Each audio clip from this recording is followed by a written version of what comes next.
ইতিমধ্যে চৰকাৰৰ তৰফৰ পৰা কোৱা হৈছে যে মূল লক্ষ্য হৈছে কনচাৰ্ট টুৰিজিমৰ উন্নয়ন আৰু ইয়াৰ বিপৰীতে দেখিবলৈ পোৱা গৈছে আজিৰ দিনটোত মহানগৰীত গুৱাহাটী মহানগৰীত প্ৰথমবাৰৰ বাবে এগৰাকী আন্তঃৰাষ্ট্ৰীয় পৰ্যায়ৰ শিল্পীৰ অনুষ্ঠান আৰু পোষ্ট মেলনৰ অনুষ্ঠান সমগ্ৰ দেশৰ ভিতৰত দ্বিতীয়বাৰৰ বাবে আৰু অসমত প্ৰথমবাৰৰ বাবে গতিকে স্বাভাৱিকতে উৎসাহ যথেষ্ট দেখিবলৈ পোৱা গৈছে আৰু কেৱল অসম বা উত্তৰ পূবৰে নহয় বহিৰাজ্যৰ বহিৰাষ্ট্ৰৰ অনুৰাগীও আহি উপস্থিত হৈছে ধীৰাজ নিশ্চয়কৈ অসম চৰকাৰে যি এক প্ৰচেষ্টা লৈছে যে অসমত গুৱাহাটীত বিশেষকৈ কনচাৰ্ট টুৰিজিম উন্নয়ন কৰা আৰু তাৰ অংশ হিচাপে প্ৰথমবাৰৰ বাবে ইয়াত আন্তঃৰাষ্ট্ৰীয় এক কনচাৰ্ট অনুষ্ঠিত হ'ব ইতিমধ্যে আপুনি উল্লেখ কৰিছে যে আমেৰিকান যি পপ ষ্টাৰ পোষ্ট মেলন তেওঁ ইতিমধ্যে বৰঝাৰ বিমানবন্দৰত আহি উপস্থিত হৈছে তাৰ পৰা পোনে পোনে হোটেললৈ ৰাওনা হৈছে আৰু কেইটামান মুহূৰ্তৰ পিছত অৰ্থাৎ আৰু আধা ঘণ্টাৰ ভিতৰত আমাৰ হাতত যি তথ্য আহিছে আৰু আধা ঘণ্টাৰ ভিতৰত পপ ষ্টাৰ পোষ্ট মেলন আহি উপস্থিত হ'ব খানাপাৰাত আৰু তেওঁ যি মূল সংগীতানুষ্ঠান তাৰ ভিতৰলৈ তেওঁ প্ৰৱেশ কৰিব এই মুহূৰ্তত আমি আপোনালোকক দেখুৱাবলৈ বিচাৰিছোঁ খানাপাৰাৰ সেই দৃশ্য য'ত দেশ বিদেশৰ লগতে উত্তৰ পূৰ্বাঞ্চলৰ বহু অনুৰাগী আহিছে আৰু সকলোৱে তেওঁলোকৰ যিসমূহ তেওঁলোকৰ টিকট সেই টিকটসমূহ লৈ ভিতৰত প্ৰৱেশ কৰা পৰিলক্ষিত হৈছে মোৰ সতীৰ্থ অজয় শৰ্মাই আপোনালোকক দেখুৱাবলৈ চেষ্টা কৰিছে যে পোষ্ট মেলনৰ এই সংগীতানুষ্ঠানক লৈ কেৱল অসম বা উত্তৰ পূৰ্বাঞ্চলতে নহয় সমগ্ৰ দেশতে যে এক উন্মাদনা সকলোৱে বিচাৰিছিলে যে এনেধৰণৰ এটা আন্তঃৰাষ্ট্ৰীয় পৰ্যায়ৰ এখন সংগীতানুষ্ঠান তেওঁলোকে উপভোগ কৰক পোষ্ট মেলনৰ দৰে সংগীত শিল্পীৰ সেই সময় আহি পৰিছে আৰু তাৰ বাবে আমি দেখিছোঁ যে বিভিন্ন স্থানৰ পৰা এইদৰেই যিসকল অনুৰাগী আছে পোষ্ট মেলনৰ তেওঁলোকে ভিতৰলৈ প্ৰৱেশ কৰা এই মুহূৰ্তত আমি দেখুৱাইছোঁ আমি কিছু সময় পূৰ্বে আপোনালোকক দেখুৱাইছিলোঁ যে মেঘালয়ৰ লগতে অৰুণাচল নাগালেণ্ড আৰু মিজোৰামৰ যিসকল লোক আছিল তেওঁলোকেও আহিছে ঠিক একেদৰে বিদেশৰ পৰাও বিভিন্ন লোক আহিছে বাৰু ক'ৰ পৰা আহিছে আপুনি মই বৰাগৰ পৰা কেনেকুৱা লাগিছে এখন খুব আন্তঃৰাষ্ট্ৰীয় পৰ্যায়ৰ এখন কনচাৰ্ট হ'ব গৈ আছে বহুত ভাল লাগিছে I'm very excited to see Post Malone. I've been waiting for this concert. Thank you. নিশ্চয়কৈ অনুৰাগীসকল আহিছে আপোনালোকে দেখিছে যে বিভিন্ন স্থানৰ পৰা তেওঁলোক আহিছে আৰু তেওঁলোকে এতিয়া অপেক্ষা কৰিছে যে সেই সময়টো কেতিয়া আহিব কাৰণ পোষ্ট মেলন যিহেতু গুৱাহাটীত আহি উপস্থিত হৈছে তেওঁ ভিতৰত প্ৰৱেশ কৰাৰ পিছতে তেওঁৰ যি সংগীতানুষ্ঠান সেয়া আৰম্ভ হ'ব অৱশ্যে অপেক্ষা কৰিব লাগিব 8 বজালৈ কাৰণ 8 বজাত নিৰ্ধাৰিত যি সময় আছে সেই সময়মতেহে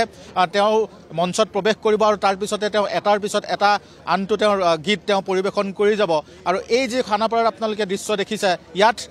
20ৰ পৰা 22,000 লোক ইয়াত সমবেত হ'ব বুলি আশা প্ৰকাশ কৰা হৈছে ইতিমধ্যে ইয়াত খুব সুন্দৰ এক ব্যৱস্থা কৰা হৈছে আৰু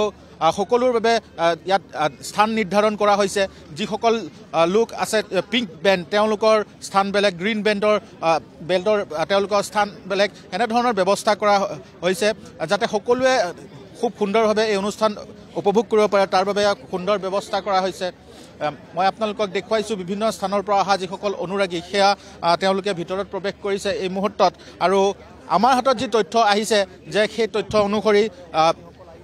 21,000 টিকট ইতিমধ্যে বুক মাই শ্ব'ত চ'ল্ড আউট হৈ গৈছে আৰু যিহেতু 21,000 টিকট বিক্ৰী সম্পূৰ্ণ হৈছে সেইবাবে ইয়াত 21,000তকৈ যে অধিক হ'ব সেয়া নিশ্চিতভাৱে ক'ব পাৰি কাৰণ কিছু VIP আৰু VVIPৰো পাছৰ ব্যৱস্থা কৰা হৈছিলে আৰু সেইসমূহ ধৰি 22,000 লোক সমবেত হোৱাৰ সম্ভাৱনা আহিছে দাদা আপোনাৰ ওচৰলৈ আহিছোঁ সকলোৱে এক্সাইটেড হৈ আছে যে আজিৰ কনচাৰ্টটোৰ কাৰণে বহুত এক্সাইটেড আজি মোৰ প্ৰথম কনচাৰ্ট চাওঁ কেনেকুৱা যায় চব সেইকাৰণে লগৰকেইটাৰ লগত আহিছোঁ এয়া মোৰ লগৰ আৰ্যমান কেনেকুৱা লাগিছে ভাল লাগিছে নিশ্চয়কৈ আৰু কিছু লোক আছে তেওঁলোকৰ ওচৰলৈ যাম বহু সময় ধৰি আপোনালোকে অপেক্ষা কৰিছিলে যে আজিৰ নিচিনা কনচাৰ্ট এটা আপোনালোকে মোৰ মানে আচলতে ক'বলৈ গ'লে ইণ্ডিগ' ফ্লাইট কেঞ্চেল হৈ গ'ল তথাপিও ৰাজধানী তৎকালত কৰি কিনে আহিছোঁ যাতে কনচাৰ্টটো আহিব পাওঁ আৰু মানে অসমত ফাৰ্ষ্ট টাইম এনেকুৱা ইমান ডাঙৰ স্কেলত হৈ আছে তো যদি বঢ়িয়া যায় তেতিয়া মানে এটা গোটেই অসম নৰ্থ ইষ্টৰ কাৰণে এটা কনচাৰ্টত মাইলষ্ট'ন এটা ছেট হৈ যাব সেইকাৰণে খুবেই এক্সাইটেড আছোঁ আৰু লগতে মানে অপটিমিষ্টিক আছোঁ যাতে কনচাৰ্টটো ভাল যাওক ৰাজ্য চৰকাৰৰ এটা তেওঁলোকে পদক্ষেপ লৈছে যে কনচাৰ্ট ইকনমি উন্নয়ন কৰাৰ বাবে আৰু তাৰে এটা পাৰ্ট এইটো হয় সেইটোৱে মই ক'লোঁ মানে প্ৰথম পদক্ষেপ এইটো লৈছে যদি ভাল যায় তেতিয়া মানে আমাৰ কাৰণে এটা মাইলষ্ট'ন ছেট হৈ যাব যে গোটেই মানে আপোনাৰ নৰ্থ ইষ্টৰ কাৰণে যে ইয়াতেও মানে আমি ডাঙৰ কনচাৰ্ট পাতিব পাৰোঁ আৰু যোনটো মানে হিমন্ত বিশ্ব শৰ্মা ডাঙৰীয়াই কৈছে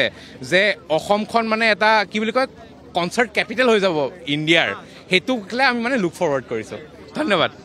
নিশ্চয়কৈ আমি আপোনালোকক দেখুৱাইছোঁ যে কি ধৰণে সকলো এতিয়া উৎসাহিত যে পোষ্টমেলনৰ যি সংগীতানুষ্ঠান তেওঁলোকে উপভোগ কৰিব পাৰে এই মুহূৰ্তত আমি আপোনালোকক সেয়া দৃশ্য পুনে পুনে আমি দেখুৱাইছোঁ যে খানাপাৰাৰ বাহিৰৰ যি দৃশ্য সেয়া আমি আপোনালোকক দেখুৱাবলৈ চেষ্টা কৰিছোঁ কেৱল উত্তৰ পূৰ্বাঞ্চল বা দেশৰে নহয় বিদেশৰো বহু কেইগৰাকী অনুৰাগী আহিছে তেওঁলোকে ইতিমধ্যে ভিতৰত প্ৰৱেশ কৰিছে আৰু তেওঁলোকৰ যি নিৰ্ধাৰিত স্থান তাত তেওঁলোকে আসন গ্ৰহণ কৰা পৰিলক্ষিত হৈছে মুঠতে এই যি সংগীতানুষ্ঠান এই সংগীতানুষ্ঠানক লৈ সকলোৱে বহু সময় ধৰি অপেক্ষা কৰিছে কাৰণ 8 বজালৈ সকলোৱে অপেক্ষা কৰিছে 8 বজাৰ লগে লগে যেতিয়া আমেৰিকান পপষ্টাৰগৰাকী মঞ্চত প্ৰৱেশ কৰিব তাৰ পিছতে সেই সংগীতানুষ্ঠান আৰম্ভ হ'ব আৰু তাৰ পিছত যেতিয়া তেওঁলোকে উপভোগ কৰিব সেই অনুষ্ঠান ধীৰাজ এটা তথ্য যদি আপোনাৰ ওচৰত আছে ইতিমধ্যে আপুনি উল্লেখ কৰিছে যে বহিৰাষ্ট্ৰৰ বহুকেইগৰাকী অনুৰাগী আহিছে যিহেতু পুনৰবাৰ উল্লেখ কৰিছোঁ যে কনচাৰ্ট ইকনমিৰ উন্নয়ন বা সম্প্ৰসাৰণৰ উদ্দেশ্য এই কনচাৰ্ট গতিকে আন্তঃৰাষ্ট্ৰীয় পৰ্যায়ৰ কনচাৰ্ট যিহেতু গুৱাহাটীত অনুষ্ঠিত কৰা হৈছে নিশ্চিতভাৱে আটাইতকৈ লক্ষণীয় হ'ব যে বহিৰাজ্য আৰু বহিৰাষ্ট্ৰৰ যিসকল অনুৰাগী আহে সেইসকলক লৈ গতিকে বহিৰাষ্ট্ৰৰ যিসকল অনুৰাগী আহিছে সেই সন্দৰ্ভত আপোনাৰ হাতত কিবা তথ্য আছে নেকি ক'ৰ পৰা আহিছে বা কিমান সংখ্যক আনুমানিক তেওঁলোক আহিছে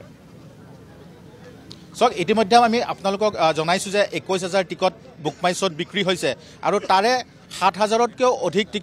টিকট বিক্ৰী হৈছে গুৱাহাটীৰ গ্ৰাহকে তাত ক্ৰয় কৰিছে গুৱাহাটীৰ দৰ্শকে ক্ৰয় কৰিছে ঠিক একেদৰে আমি যদি চাওঁ তেনেহ'লে উত্তৰ পূৰ্বাঞ্চলৰ বিভিন্ন ৰাজ্যৰ যিসকল অনুৰাগী আছে পোষ্টমেলনৰ প্ৰায় 5,000 টিকট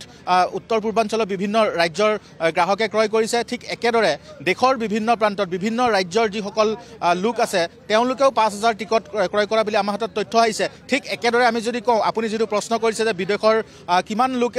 আহিছে বা অহা সম্ভাৱনা আছে তেনেহ'লে মই ক'ব লাগিব যে বুক মাই শ্ব'ৰ পৰা আমি যি তথ্য লাভ কৰিছোঁ যে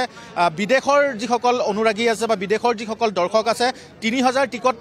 বিক্ৰী হৈছে বুক মাই শ্ব'ত অৱশ্যে তাৰ কেইগৰাকী এটা আহি উপস্থিত হয় এই মুহূৰ্তত সংখ্যাটো নিশ্চিতভাৱে ক'ব পৰা নাযাব কিন্তু 3,000 টিকট বিক্ৰী হৈছে বিদেশৰ অনুৰাগীৰ বাবে বা বিদেশৰ দৰ্শকৰ বাবে স্বাভাৱিকতে আমি কিছু সময় পূৰ্বে দেখিছোঁ যে কেইবাগৰাকীও বিদেশী দৰ্শক ইয়াত আহিছে তেওঁলোকে ভিতৰত প্ৰৱেশ কৰিছে সেই হিচাপত যদি আমি